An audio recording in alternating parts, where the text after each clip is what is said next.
My mom asked me to lie to my grandparents to get money from our inheritance, money that's supposed to be for my sister and me. She wanted it for her and her new family. Things got tense after this happened.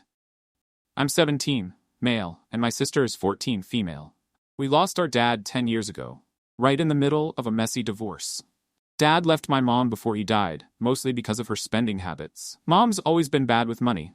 She skipped bills to buy things for herself, which led to a lot of financial problems for her. Dad knew this, so he made sure to set up an inheritance for my sister and me that my mom couldn't touch.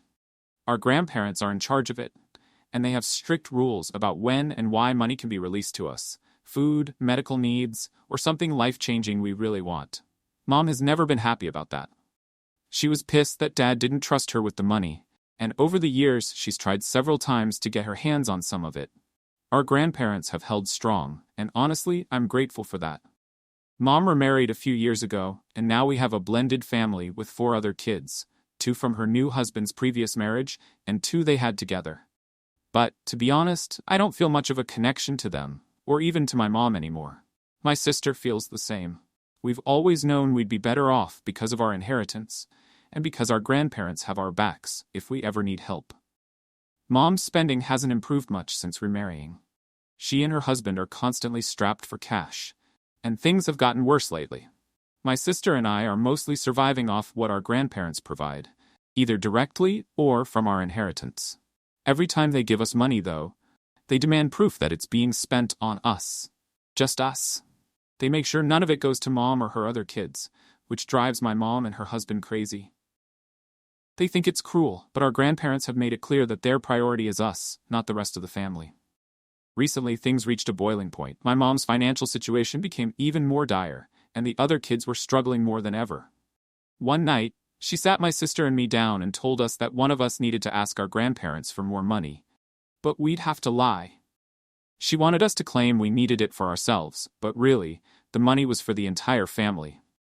I refused immediately, and my sister followed suit. I backed her up when my mom tried to pressure her. That's when the guilt trip started. Mom looked me dead in the eyes and asked, "Are you really okay with watching your 4 siblings go without while you and your sister have everything?" I just shrugged. What could I say? It wasn't my fault that they were struggling, and I wasn't going to lie to the people who've always had our best interests at heart. Mom got angrier, accusing me of turning out to be as cruel as my grandparents. But even with all the emotional manipulation, I stood my ground. I refused to lie, and I supported my sister in refusing too. Here's where things get complicated. I know the other kids are struggling, and part of me feels bad about that. But at the same time, this money was meant for us, not to bail out my mom and her new family.